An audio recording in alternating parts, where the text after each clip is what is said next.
the teachers at Cal Poly and fellow students. I mean, I'm still colleagues and friends with several of them who are in my class. It was just really, really helpful for my mindset and my personality and helping me find myself. Hello, listeners. I'm your host, Henry Lee. I'm the host of CPP Music Couches. And today, we have the lovely Sarah Wallin-Huff. The following interview was recorded live on October 15th, 2020. So, Sarah, if you would like to speak, just talk about who you are, what you're known for, pretty much anything for your intro. Thanks so much for having me, Henry. This is really exciting. Who am I? Okay, I am Sarah Wallin-Huff, and I am a violinist, violist, and composer. I've been teaching at Cal Poly since 2018, and I actually am an alum. So I went to Cal Poly for music education, graduated from there in 2006. I was a transfer student, so go transfers. Yes. I mean, I've been playing violin since 1990, been writing my own music since 1993, teaching since 1998. Yeah. Wow. I'm also I also play viola too. Woohoo! I also play both violin and viola, but if you know the violin, then you just pretty much know the viola as well. Just pretty a little much bigger. Yeah. It's a little more exhausting. Well, you were a student here at Cal Poly, which is a reason that I wanted to bring you here, because we were pretty much showcasing anyone involved in the Cal Poly Pomona community. Would you like to tell us any highlights? And you were a transfer student as well, so Mm-hmm. And we have a lot of transfer students at Cal Poly too. Mm-hmm. When I graduated high school, I was very slow going on my higher education. I didn't know really what I wanted to do, but my violin teacher at the time was like, hey, if you go to college and study with me at this college, you get free lessons. And I'm like, all right, so I'll major in music and get free lessons. That works. That was pretty much it. But I bounced in between community colleges. I went to Saddleback Community College for a semester. I went, to all these coastline community college, Orange Coast, all these Southern California, Orange County colleges. And in between that, I would take a semester off to go on these tours to Europe, where I was playing and singing with a music group, for 4 months at a time, a concert every day. So that was exciting and tiring and fun and a great experience. But then after, several years of that, finally my violin teacher was like, so when are you going to sit down and finish your degree? I'm like, oh, okay, I guess I should. So she was teaching at Cal Poly at the time. Was one of her colleges where she was teaching. And so she, prodded me till I finally transferred into Cal Poly and committed to finishing. I did want to major in composition, but at that point we didn't offer that. So I went for music ed instead. Yeah, it's new. Yeah, it's brand spanking new. But music ed was great for me because I got to try out all the different instruments. You know what I mean? I got to try out percussion, try out woodwinds, try out brass. And so that was fun, get my hands on all these different instruments. Of course, one of the big highlights was when I met James Huff, my my husband. So yeah. I always love telling the story that his mom, Lori Huff, had been teaching at Cal Poly forever and ever, and she just recently retired. I actually met her first. I was in her woodwind fundamental class, and the story goes that she went home that day and was telling James, oh my gosh, there's this girl that's totally perfect for you. And then I finally met him the following quarter. We were on the quarter system then, and we became friends. And then after that, now here we are 12 years later of marriage. So you had a professor did matchmaking for you. Yes. It was amazing that it worked out. Great. Yeah. That sounds better than online dating nowadays. Right? Seriously. I don't know. When I had transferred to Cal Poly, I'm a completely different person now, let's put it that way. I grew up in a very religiously fundamental household that was very isolationist, and my dad didn't really want me to go on to get further education in the first place, let alone in music. Oh, God forbid, Wow. And he knew I loved composing, and he straight up said, "You are not going to be a composer. Just don't even go there." So I would like write my music in secret and show it to my friends later. So when I went to Cal Poly, I was very sheltered. I was very shy. I was very anxious. I have an anxiety disorder that I get meds for. So yay. But then I met all the wonderful teachers in the music department, and they just really helped me open up. And especially I want to give a shout out to Dr. Yates, because he really helped me with my composing and gave me courage and encouragement, and basically was like, if you want to continue in composing, you should go get your master's degree in it. And I'm like, all right, cool. So I did, based on his recommendation. I was basically like, well, I'll apply to Claremont Graduate University, and if I get in, great, I'll get my master's, and if not, oh well, I'll just do something else. And I got in, so there you go. I just kept on going then. But yeah, all the teachers at Cal Poly and fellow students, I mean, I'm still colleagues and friends with several of them who are in my class. It was just really, really helpful for my my mindset and my personality, and helping me find myself. You know what I mean? Yes. The great thing about being like a music student, if you like go to school for music, you'll just meet like a lot of musicians, artists, composers, all that stuff, and you maybe like become like more than just like networking buddies, but also like probably lifelong friends as well. Yes, absolutely, absolutely. So you do, I think you only teach one specific course on campus. I do. It cracks me up. I mean, but I teach 3 or 4 sections of it, so Yes. it's a lot. But yeah, but I'm having such a blast with it. Yes. This class, History of Music Technology. It's such a neat class. It's first of all, what I love about it is that it's actually a GE class, but it's upper division. So I get to meet so many students besides those in the music department. You know what I mean? And I love that. It also means it's challenging because not everybody knows, what a half step is, and not everybody knows what a scale is. Yes, there's some like, I've taken this class with Sarah before, and like there's definitely some like basic music theory, and even with like basic music theory, that's not easy for everyone to learn. Right. And it's fun though, because we sort of take a broad look at these music ideas with the purpose of uniting it with society and technology, of course. And so there's something for everybody to learn, Right.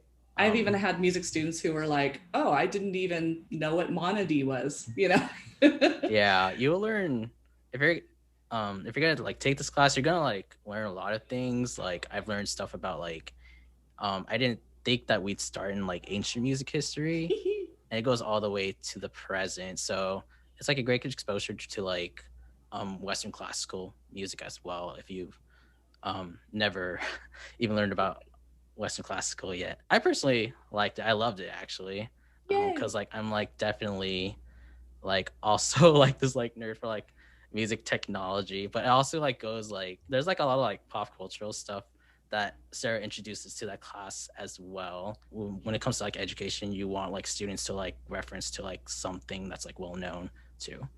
Yeah, absolutely. Again, we start with the earliest music technology we found, which is a 40,000-year-old bone flute, right? So we're talking Paleolithic era here. Early humans were making music on flutes. I mean, and then how to relate that to film music, video game music, hip hop, all of that, and everything in between, just to see the patterns of humanity. You know what I mean? I love that concept. It doesn't matter what era the technology changes, the music styles change, but humans don't really change. And so it's interesting to see that trajectory and those patterns. I'm like also remembering that like you also allow students bring like whatever they want to share. Like I remember one person brought in their like gramophone. Yes. They're like ancient woodwind instruments. I think I remember like another student brought in their synthesizer as well to share, which I thought this like show and tell thing is like really nice for you to bring into class. Yeah, well, I can only bring a couple things. I mean, and Sarah brings stuff. Sarah brings stuff as well. Yes, I do. Of course, I bring my violin, but then when we get to electrophones, I bring my 6-string electric violin that lights up and everything. So it's like totally a clubbing violin. So I bring that, and I try to bring in a monochord when I can.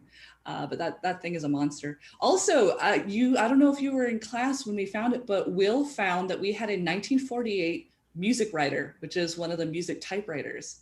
Oh, music typewriter. Yeah, and so it's in my office right now. Oh, you have it. I have it, but I took a video of it, so at least you can see how it looks and what it looks like, and yeah. So I love bringing stuff, and so, like you said, some students have like Renaissance woodwinds or a non-electric gramophone, and so it's always fun to see the actual. I love seeing the actual artifacts, whenever I can get my hands on them. The last thing I want to say is like you wrote a textbook for this course. This course seems a little bit like unique. It is. Oh my goodness. So actually I took the course when I was at Cal Poly with Dr. Stan Gibb, if anybody remembers him. And I absolutely loved it in trying to pick up this course for teaching it myself. The main problem I ran into is all of the readings and the articles were just way above everybody's heads. You know what I mean? There were a lot of music articles that had terminology that our non-music students didn't know what to make sense of. And of course, when you get into technology, a lot of times there's this assumption that you already know the basics of technological verbiage. So I finally just decided after a year, I really ought to just take my lecture notes and write it out myself. And then actually what happened is I got approached by a representative of Great River Learning, and they were like, hey, we're just scouting and looking for people who might be interested in writing a textbook. And I'm like, oh, me. And being able to have an actual publisher work with me on it was so helpful, because they took care of the whole, rights and stuff. They're like, you can't post certain 20th century scores in a book without permissions and all that good stuff. And so they knew all the legal stuff. So they took care of that. And I love that it's an online book. So I'm able to link out to YouTube videos, and I was able to upload helpful videos and sound examples that might be helpful, pictures. It's a multimedia textbook, yeah, so it really this works, is. especially since it's a music course. You just don't want to read music. Right. And again, too, is just there's something about being able to actually see and hear what we're talking about. That's something I've heard a lot from students who use the book, is they say being able to actually see or hear what we're talking about really helps. We'll move on to pretty much just talking about like quarantine. Yes. Yes, the daring question. 2020, yeah. That has knocked a lot of people off course. Not just with music, but pretty much with life. Oh yeah. I just want to like ask about like how you are a composer and like a musician as well. I was just like wondering what would be your creative process when you are creating your art? Oh, that's a tough one. It really depends on what I'm doing, what I'm creating. A lot of times I'll create chamber music or orchestral music for my friends and my colleagues. Somebody will be like, hey, I have a recital coming up, will you write me a piece? And I'm like, all right, sure. So a lot of times I'll write a piece for a person, which makes it really fun. Other times I just have ideas that won't let me go. Like I actually have this string quartet 8 bars in my head that I finally jotted down, and because it won't leave me alone, I will kind of sit on these ideas and let them fester and work them out. My recent trio that I finished, which I'm so excited, will debut at the faculty concert on October 28th. So be sure to check that out. Ooh. But yeah, that trio for violin, viola, and flute was one of those ideas that just was in my head, and I had jotted down some notes, and I finally finished it, and I absolutely love it. It's so much fun. So a lot of times it's just creative ideas that I just mold and shape. Sometimes I'll have something I want to try. Like there was a piece I did called The Oracle, which is going to be released soon on a label. And the Oracle, I'm into tarot cards, right? And so I wanted to do the John Cagean thing where I had some aleatorism going on. And so I just took my tarot cards and randomly drew cards and wrote a piece around it. It was for a quintet. So each instrument was one of the elements. So, the violin was fire, the flute was air, of course, what was the cello? The cello was water, and the clarinet was earth, and then I had a piano that was the tree of life, So, and I shaped it just based on this wacky idea and I have a sort of storytelling nature about myself. So all my pieces tend to tell some kind of a story or have some kind of imagery to them. But I also do a lot of electronic stuff, so like there was a new synthesizer app I got on my iPad, which is an amazing app. It's free if you want to check it out. It's Audio Kit. But, so it had a whole bunch of synthesizer sounds and things I could play around with. So I'll build a piece off of that. Yeah. Or if there's a whole bunch of samples I've just come across, I'm like, ooh, what can I do with this? So a lot of this, I like to think of it as like a kid playing in the mud. I've got stuff around me. I'm like, what can I make out of this? Let's see. All this stuff's like sounds wonky, especially with like the tarot cards. Yes. If you like astrology, anything that sounds magical, you should definitely watch out for what Sarah is going to release. Yeah, that's just the thing is I love mythology. I love magic. I love nature. I love organic stuff and I love math. And so all of that stuff kind of plays into my creative process to one degree or another. Personally, I don't like really follow astrology, to be honest. It's gonna make some people mad. I create my own destiny, so. Oh yeah, definitely. I like to view these ideas as psychological. Like for the tarot, it was really helpful for me to treat it like a mirror to myself, just to kind of like, okay, I'm seeing these images. What am I thinking about it right now? And that was just sort of a meditative way to look at my own train of thought, kind of step outside myself a little bit. That's like another fun thing about these two. Maybe you like find out something about yourself. Like you said, It's like a mirror of yourself. Exactly. Sometimes we need to step back to see things a little more clearly. So I would like to like move on to like gigging. You are a performer, and definitely like live music has been put on halt since March. Everyone has like different ways of like dealing with like not performing. I think like performers would go on to do something with creation. I feel like I'm gonna like ask the same question, but it's not like the same question, but like how were you as like a performer were able to deal with this issue for yourself? Anything that's like specific towards you? Well, for the big group stuff, like the organizations that, like I'm on call to play with orchestras and stuff for recordings or concerts and stuff. I mean, so when it came to those big organizations, they already had it taken care of that, we will let you know when things resume. So that was it. I found it kind of funny that when it came to like weddings and stuff, because I do a lot of wedding music, it's a good steady gig. So if you're looking for steady work after COVID, weddings are a good market to do. I had all these weddings booked, for the rest of the year. And then I had to go through and politely say, I'm so sorry, let me refund you your money, and luckily most everybody agreed. I had a couple, especially mothers of the brides who were like, no, we're still doing it. And I'm like, okay, let me refer you to some people because I'm not doing it. So there's that whole thing. But I had pretty much made a deal with James, my husband, because his dad has some health issues and we see him a lot, and James has some health issues. And so we just decided I am not doing any gigs at least until 2021. So that was just that was our deal, and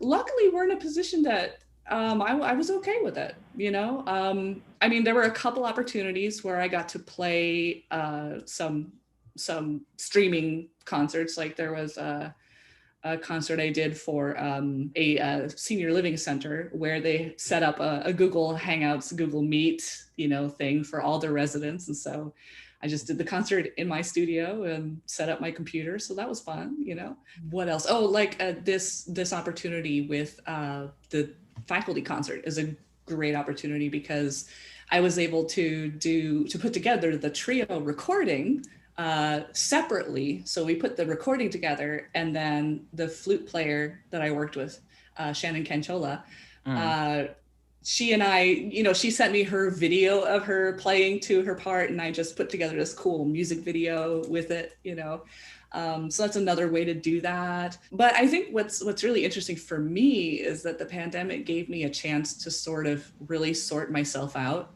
because again, I put so much pressure on myself to succeed at everything I do. I'm such a perfectionist. I feel that. And so for the longest time, I kept like getting down on myself because, oh, I'm not the best violinist everywhere. I'm not doing all these concerts, even though, yes, I was, but, oh, I'm not playing enough. Oh, I'm not doing enough. I'm not playing the right pieces, blah, blah, blah. I'm not writing enough. And it's like, I was just doing way too much. So what I found in sitting at home and not having all these gigs taking my attention away is that I found that I actually am okay with not focusing on performing as much. I'm okay focusing more on my writing and my composing and recording. It's finding myself and being okay with myself. So moving forward, I think I'm probably going to turn down some more gigs because I want more time for the things that I enjoy more, That's all great. I mean, I want to say it's like all great, but like then you have to like lose things too. Everyone is like it's losing true and gaining something from this. It's true. And you might find as you get older that your networks aren't going to stay the same. My networks that I had set up for gigging when I got out of Cal Poly certainly have evolved as I got older. And so that's the thing, I think, is to realize that things change. Yes, I get older, maybe a little wiser, hopefully. And you meet new people, but you also sometimes let go of old connections, and that's okay. I think that's the lesson, is that it's okay. Things change, things evolve, and you meet new people. You have to let go of old opportunities sometimes. And you learn more about yourself. And you learn from it. So it's like really introspective during these times when you're isolated from everyone. Yeah, exactly. So I actually really treasure that. Of course, it's been a rough year for everybody, but that's something that I treasure that wouldn't have happened, I don't think, otherwise. Speaking of things to treasure, Sarah just released an album, her so-called quarantine album. Yes. Yes. It's titled Tonal Eclipse. It actually features like not only like her stuff that she works during quarantine, but also like some film stuff as well. We've been talking about like quarantine. How is creating this album different from anything else that you've created in the past? This one, well, the birth of this idea actually started with the track, I think it's track number 8, Hope Unfolding. That was my first piece that I did right after everything shut down. This was like maybe April or May, somewhere in there. And I just was having one of my creative moments. I put together this soundscape backdrop and then pulled out my violin and was like, I'm just going to improvise to it. And so I layered myself improvising and just kind of molded it, and then came out with this piece, Hope Unfolding. And it's one of my favorite tracks personally. But yeah, so that was like the first, this is my quarantine piece, just having fun with it. That's why I called it, with hope, because it was a little bit hopeful during those times. One of the other things I like to do is take old music and add new stuff to it. So I took a Bach solo violin piece that probably most violinists know, and I set up like this EDM beat to it, I did the same with a like early Baroque piece, late Renaissance piece by Heinrich von Bieber. There's this gorgeous solo violin piece from the 1600s.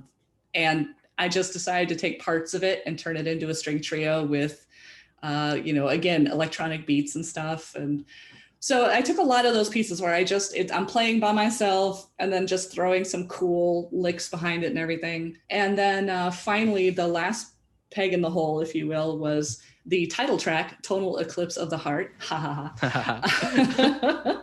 And that piece is really, really fun because it's an entirely sampled piece. And you maybe remember from our sampling lesson in class where I talk about Pierre Schaeffer's 1948 Railway Etude. And it's one of the first examples of, like, I guess you could say real sampling, where he used, clips of like railroads and like recorded exactly. them.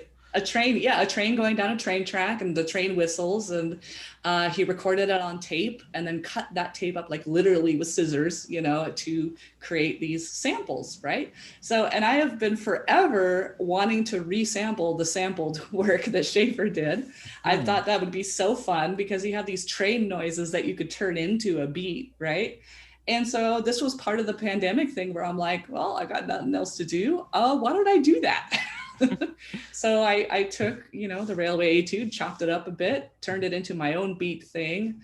I took some recordings because my mother-in-law has since retired to Hawaii. And one of the last times we were visiting her, I had just recorded random sounds from around Hawaii and, garage doors opening and children screaming. And, and so I took some of those sounds and mixed it up with the train sounds and added a disco beat to it and just had a lot of fun with it. So, yes. So that's basically, this is why I call it my quarantine piece, because it's just me fooling around with my own stuff. And yeah.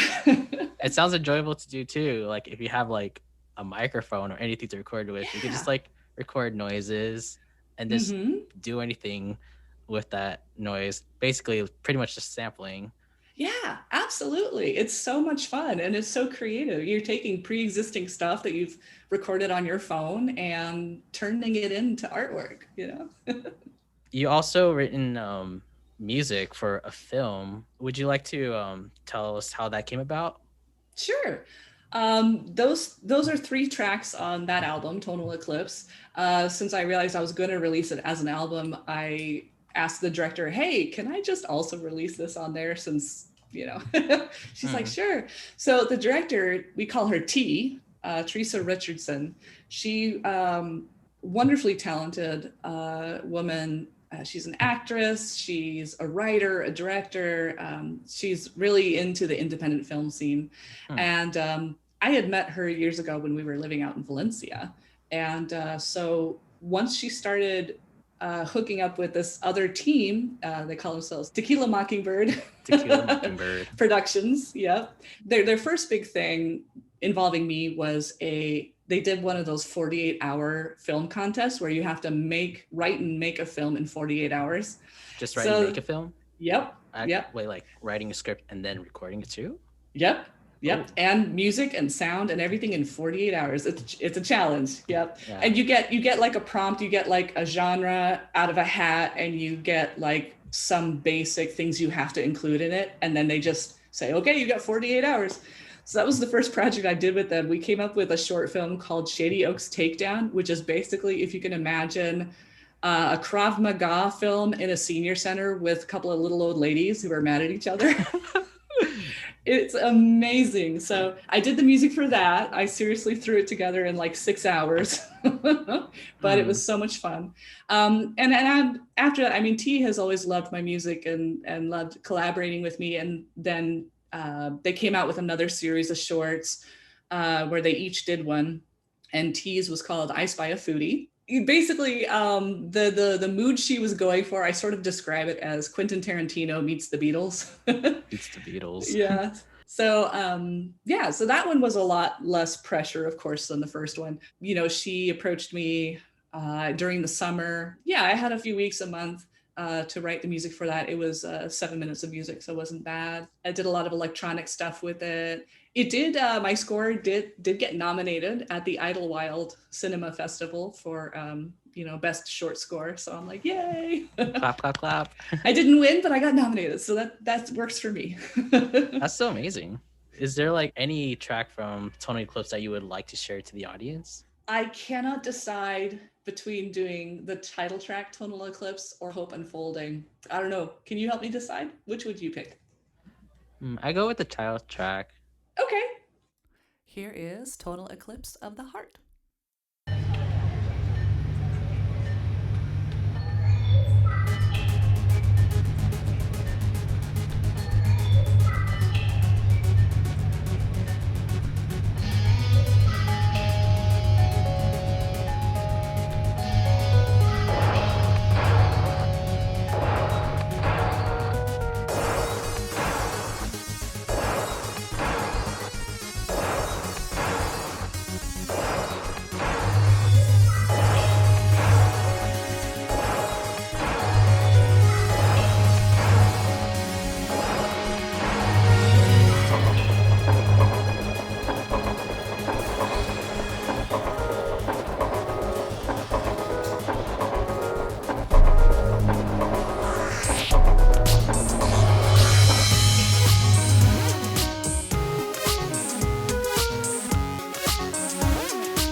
Wow. Yeah. So did you hear some of the Pierre Schaeffer train in there?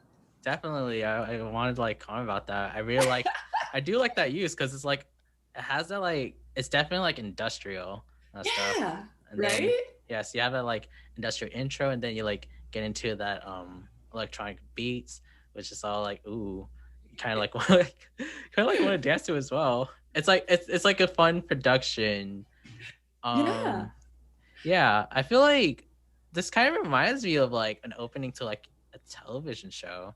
I tend to get that a lot. People don't know why I'm not doing more TV and movies. And I'm like, well, I mean, the industry doesn't want me, so. Well, when they hear Sarah, then they'll rethink. Maybe.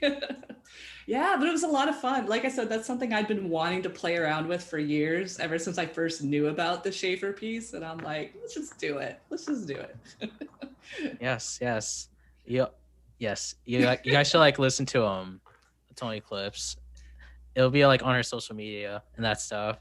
I was just wondering, what gave you the title of like for the song in particular, Tonal Eclipse? You also had Tonal Eclipse of the heart attached to it, like the Bonnie Tyler song. Was it just like for funsies or? Actually, yes. I mean, I'm a major fan of like the top tunes of the late 70s through early 90s. You know, Tonal Eclipse of the Heart is one of my favorites. And I mean, quite honestly, even before the song was created, when I was just having the idea, I was like, that would be kind of funny. Tonal Eclipse, you know. Yes. I mean, honestly, James helps me with these titles too. The trio that I just finished is called Air, like the English Air, Ayre, Air of Grievances, you know. So I don't know. There's just something funny about having snarky titles. I love it. Coincidentally, I happen to have the vinyl that it was in, Faster Than Speed of the Night. I believe it's like the second track of the LP. Nice. So it gets all very dramatic with the power ballad. It's the full version as well. Oh, nice. So it's just like, yes, See, I love the song. I love that. So yeah, that's on Sarah's most recent work, Tonal Eclipse. I feel like COVID and technology are like always in my mind, music industry and that stuff, musicians and like the audience. Pretty much like everything's in a pause, which sucks. And we're looking like into like different ways of how we're dealing with that. I love live music. I love watching people perform rather than performing myself. Whether it's like a free show on the street, anyone busking, anyone's concert. I'm just like entertained by like what each performer has to offer, whether whatever they do is like intentional or not, because like you know, like, everyone interprets things differently. So that's true. Yeah. Well, I on that topic, I find that actually teaching the class that I teach has really caused me to sort of reevaluate just take a deeper look at society and music in general, and just looking at the history of our relationship with music. I mean, like I hammer this in the class all the time, but like before the 20th century, the only way you could enjoy music was to either do it yourself or go listen to somebody doing it. That was the only way, right? Now suddenly in the 20th century, you have radio and TV and, you know, YouTube and internet. You have the recording industry, right? In just that 100 years, everything changed, right? And so that's what really fascinates me, is how our relationship with our music has completely changed. And then now with COVID taking out the live part almost entirely, that adds another layer of change on there. And it's going to be interesting to see how we come out of this. You know, for example, there's all these concerts being put on by these major classical organizations, you know, the LA Phil or the Met, right?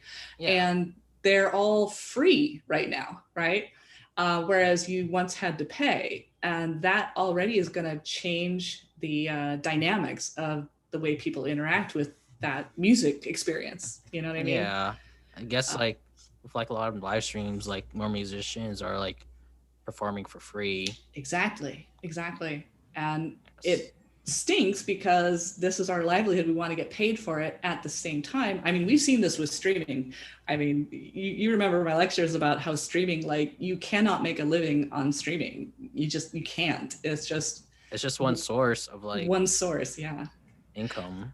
So, you know, so you've got to be creative as far as the economics of the making music goes. So I don't know, it's really interesting for me to view the evolution of us and our musicking, you know, and I think artists need to kind of keep that in the back of our minds as life moves forward and as society moves forward, and just kind of be flexible and see what evolves and how you can be a part of it. Yes, a lot is changing. A lot has changed and is like currently changing.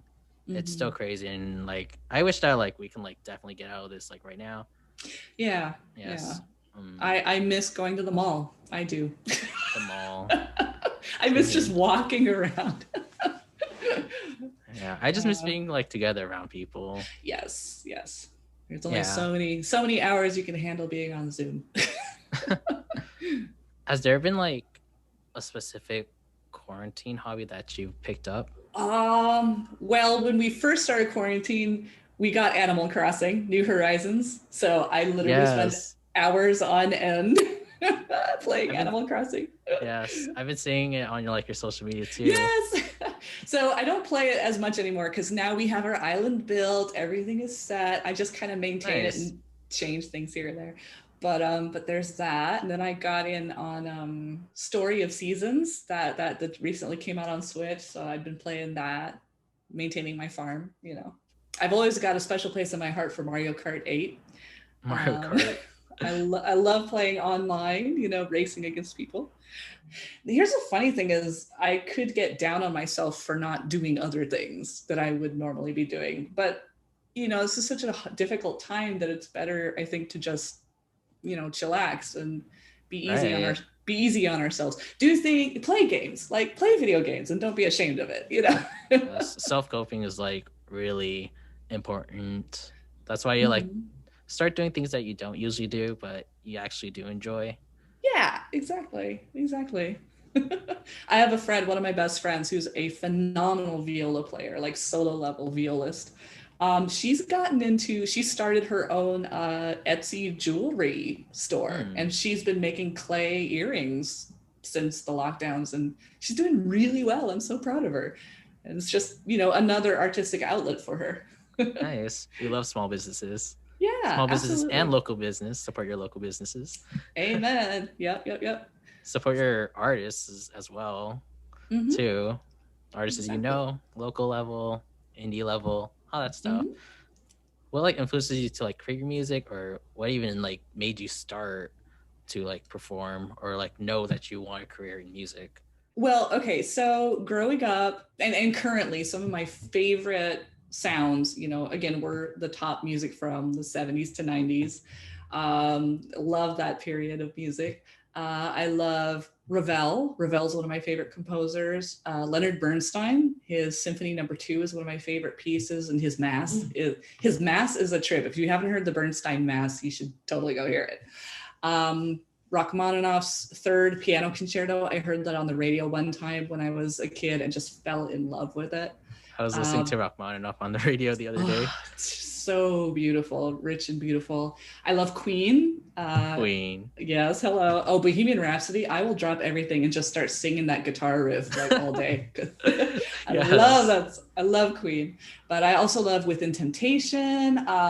I'm a big fan of electronic music, and I know there are so many subgenres now, but when I was growing up, it was only called electronica, and that was it. Electronica. Yeah, Yeah, that's like electronica is the term to like really describe like electronic music that doesn't really fit exactly. like because there's like EDM as well, and like when you get asked if you get if you listen to electronic music, many people would be thinking like, oh, you listen to EDM, but like there's also like other There's electronic music so too. many. Oh my gosh.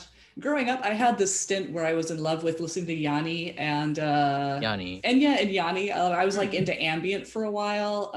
Amethystium was a really cool Swedish artist that does ambient and electronic that I fell in love with. I loved Evanescence, Seven Lions, and Hybrid are some of Evanescence. my favorites. Yeah. Oh, anime music, like music from the Fate series. Oh, Hmm. gorgeous stuff. The music from the movie Stargate is one of my favorite soundtracks. I love Jerry Stargate. Goldsmith. Yeah. Oh my gosh. So that's the kind of stuff I love. I love stuff with a melody, but I love a lot of drama and a lot of texture. Um, there's a lot of these pieces that I have more fun playing than I have listening to. Like Hmm. Mozart is a great example. Mozart and Bach, I love playing them. Listening to them, not so much. Maybe because I'm just over analyzing it when I'm listening to it. Maybe Um, you are playing the music right, exactly. and figuring out like how to play stuff too. I don't know how else to describe it. I love a lot of different kinds of music, but I tend to have a definite flavor that I migrate to. So I think, so going back to your other question about what got me started in this, a lot of little things. I mean, I remember from a very young age just singing and making up melodies and singing in harmony to stuff I heard on the radio. And my grandparents had a piano at their house. So every time we visited, I would go just kind of noodle around and make up my own stuff on the piano. And so just lots of little things like that. And then I joined choir in elementary school. And then a year later in elementary school, my dad made me pick an instrument because he wanted me to learn how to read music and not just sight sing or sing by ear. And I was like, okay, fine, I'll take violin. 30 years later, I'm still playing it, Nice. So yeah, I liked fooling around with it. And then I really fell in love with, soundtracks like Stargate and Jerry Goldsmith stuff. And I don't know, well, I'll tell you what got me started actually writing my first real piece. And Okay. you have to understand, we were poor, so we didn't have any computer for the longest time except a VIC-20 on which I played all the video games. And then we had a PC for a while, but we didn't have any notation software for the longest time, right?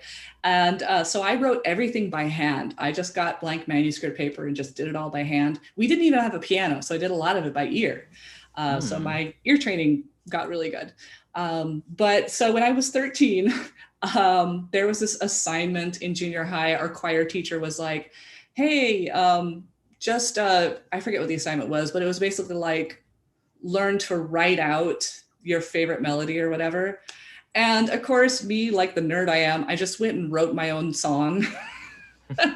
And I wrote it for 2 parts. So it was for junior high choir, 2 parts, and a piano part with it. And I handed it in to my teacher, and she enrolled it in the Disneyland Creativity Challenge that year. And everybody was all excited. And I actually won a finalist position for it. And I was like, dude. So that's what kind of got me going, like, wow, I could actually write stuff. Wow. So I just went off from there, kept writing music and writing it by hand in secret. And then finally, I would do arrangements for like church groups and stuff. They knew I could do it. So they're like, hey, will you write an arrangement for our student group? And I'm like, all right, sure. Just went on from there. Trial and error. That's great. I feel like the more like you definitely do things and like you show out to people, the more like support that you'll get. If people like see that now if you're good at it. I feel like if you're good at it, but if you also like to do it too. Exactly. If you like to do it and that like if people have to see that you're good at it. Exactly. And you have to be reliable and friendly and not a jerk. And there's a couple of things I've learned though on that personality side though, where first you have to learn to say no at some point. I would overload myself with yes. And next thing you know is I'm not sleeping, So you have to learn to say no and know your own limits, But also it's really funny. I've had a lot of people look at me and think, oh, she doesn't know what she's doing. First of all, I've had people look at me that way because I'm a female. Oh, you're a woman, you're married, so you really don't know what you're doing. And I'm like, okay then. Yes. Music can be misogynistic sometimes. In some circles, it still is, unfortunately. Yeah, or also because I look so young, so they think, oh, she's just a kid, she doesn't have any experience, And you just do your thing, you do what you agreed to do, and and people like it or don't, and you just move on. Wow, that's like, that was like all of that was like pretty great. Oh, good. I'm so glad. What like musicians or artists would you like to collaborate with? I'll be quite honest. I am open to collaborating with everybody as long as they're good people. I mean, I've tried to do collaborations with people who are just full of themselves and it's not fun. I don't care what opportunities they say they're going to give you, but it's just not worth it if you're not having fun, enjoying the process with them. But I've had collaborators like T with her films that are just a joy, and she'll kind of give me an idea of what she's looking for, and I'll throw her back some ideas, and she'll be like, oh my gosh, I love this, we're so excited. And so I mean, no one really in particular comes to mind. Just I'm open and willing to work with people as long as they love working with me and love the process. And what's the best thing about like collaborating is just the chemistry. Yes. Yeah. I'm not really into like the big business assembly line kind of media writing, but I'd rather be in the more independent side of things where you can just work with a smaller team and kind of share your own ideas. If you're like working with a smaller team, it could work. It could definitely work for some people, even though like the resources and the accessibility can be smaller. That is the trade-off. That is the trade-off. You have less money to work with. But for me, it's again the personality and the experience that I care more about.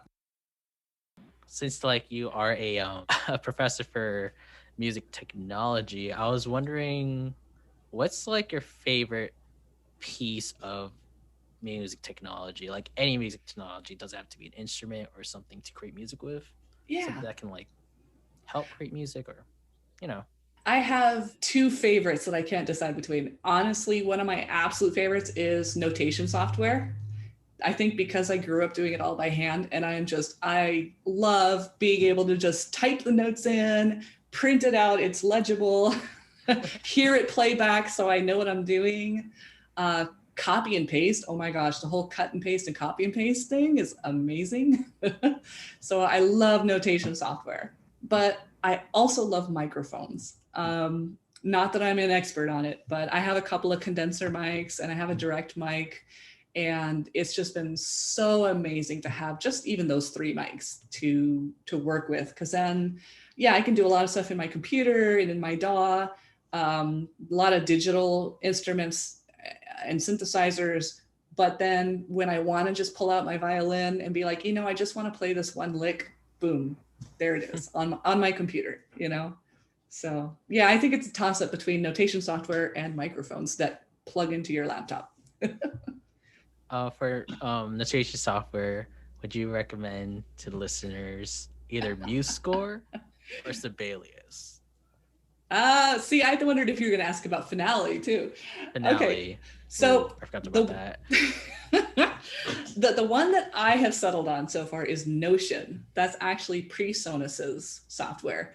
And I use PreSonus's DAW also. So the two talk to each other. So I can write something in Notion and then just move it over to the DAW, or vice versa. I can put something in the DAW and move it over to the notation software.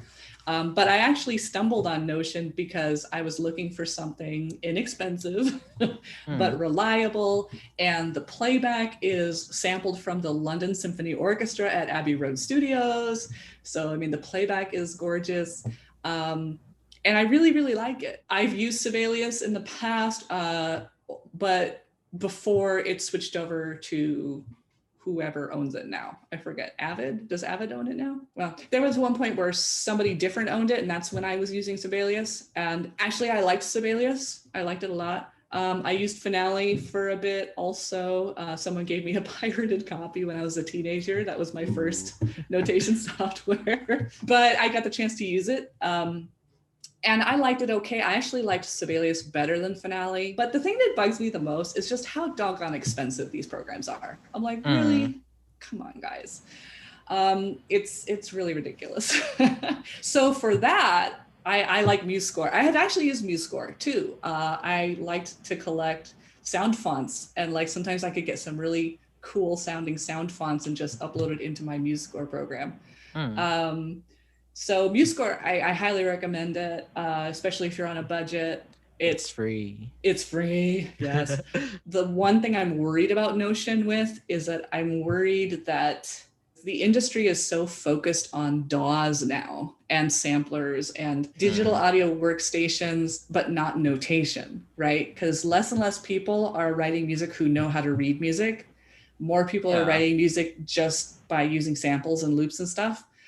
And so therefore there's less money to go around to maintain your notation software, which is why I think they're so expensive.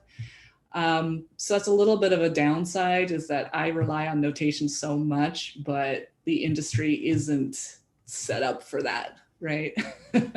Yeah. People, I'll call them like desktop musicians. Yeah, exactly. Yes, they'll just like to jump into like DAWs and create music, but it just depends, because like, you know, some people like really don't have like music theory knowledge, but they do they are like able to do things by ear. I like using music notation software because I like writing like piano pieces as well. So Yeah. it helps, and that helps like when you're like transferring the MIDI to Oh, DAW yes. software as well. Oh, So that's yes. fun. I love it. And this kind of goes to my discussion about how you look at notes and music and how it affects how you work with the music. Like, I love using notation when I'm analyzing the structure of what I'm doing. So especially if it's a chamber work or an orchestral work, I want to see where all the scaffolding is. I want to know what's going on under the hood, and that's why notation is really good for that, because you can visually see what's going on. But I also like just writing straight into the DAW when I don't have to worry about that kind of thing. So you'll probably notice that some of my pieces are more complex than others, and the usually more fun, less complex ones are ones I just do straight into the DAW. I have one last question since our podcast is coming closer to the close. I know we're like in COVID where we're all isolated and stuff, but like, yeah, what's next? Well, I've got still got a couple of chamber pieces on the back burner that I've got to finish for a couple of friends. So that's something I've got to do. But most immediately for me, this I kind of call it my on again, off again label, Parma. They're the professional label that I have been able to release several of my pieces under. I have one full album that I did with them in like 2015, something like that. And then I have several that have been released and are going to be released this year on compilation albums. And I usually throw pieces at them that I know I couldn't do myself, like one of my big orchestra pieces, I'm like, yeah, you guys do this one. But I really look forward to working more with them. They constantly have these cool opportunities. Like, they'll have violinists who are looking for new music. So they'll say, hey, do you have any other violin solos you want to throw our way? And maybe have somebody perform it, and so basically, like I said, we have sort of a long-term plan for the next year or so of a couple more pieces I want to have them record with professional musicians. And then I have enough singles that we've done on compilation albums that we want to put those together into one solo album. So it'll be my second solo album with them. Oh, nice. Yeah. So it's really fun to work with them. Yeah, I've seen like several artists that like do make music for like compilation releases. They're like whether it's like genre or scene specific and that stuff, and they would like sometimes like end up like releasing their like own album containing all those like songs from compilations, which is like kind of a smart move. It's a very if smart you want to move. like add something to your album discography. Because honestly, okay, talk about economics. It does take money to do this, right? What we have decided in my case is that we'll have them do the singles, for every few months at a time. And then, like I said, when we have enough, then we'll release it all in one album. So we're taking sort of the slow approach. Yeah. Which really works for us. So with Parma, do you have been to like own these tracks, or is it like a shared this is what I love about them. So the way they work their agreement is that not only do I still own the piece, usually it's, you don't own the recording, but at least you own the composition. I've worked with some recording engineers like that. But with Parma, I own also the masters. So if at any point, I think it's like they get prime use of it for 5 years, but anytime after 5 years, I can ask in writing to have the masters and have them stop distributing it. So I could do that at any time. But honestly, they've been so amazing with distribution and promotion. I'm like, no, you guys just, you keep doing it. You keep doing it. So, I mean, they've got connections all over they do like classical recordings, and they also do jazz and all these other different styles and genres. So they've got a lot of connections with all these different publications and blogs and musicians, et cetera, et cetera. So yeah, it's a good deal. Yeah, it's great that you can like work with a record label that like does help you and allows you to like make like several arrangements as well. Yes. Yeah, that's the one thing I would highly recommend is don't have a good relationship with your label. Make sure you read the fine print of your contract. Don't give up any rights, I mean, that are unreasonable. Make sure you maintain rights to your own piece, you know. All of this is like great to like talk about and listen to. But good. It was fun. And now we have reached to the end of our podcast. To say goodbye to our listeners, do you have any last words, any word of advice?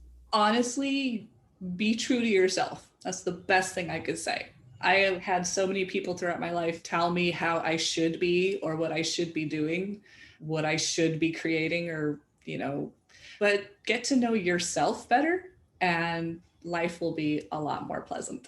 Be true to yourself is like such a simple message, but yet it's like it's so hard it's to hard do. to take in. And this is a good time to like really learn about yourself because you have like so many things taken away.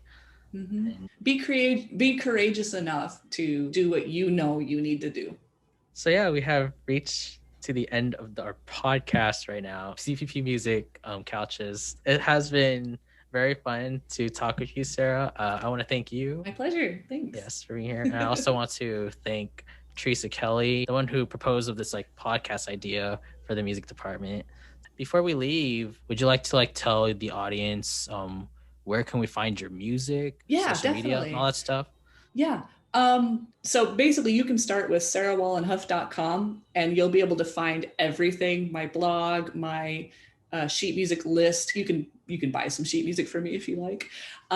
So if you're into sheet music and looking at what I've written, you can see my catalog there. But if you're interested in my discography, so my recordings that are available, whether they're self-produced or under Parma, you can go to sound-deliverance, so sounddeliverance.blog. It's also, there should be a link to that on my website, sarahwallinhuff.com. And that's my exclusively all my discography. You can search by release, you can search by platform, you can see everything I've done. Would you like to present one of your songs as the closing theme for our podcast today? Sure, I'd be honored to. Maybe it could be something from the Foodie. Oh, the Spy A Foodie. Sure. Yeah. We could do the very ending bit. That's my favorite bit. The conclusion to it. The very ending. The track is Kitchen Betrayal. Kitchen Betrayal. Yeah. Yes. I want to thank the audience. We have learned a lot about Sarah Wallin-Huff, an amazing professor, composer. Thank you everyone for listening, and I hope all you guys have a nice day.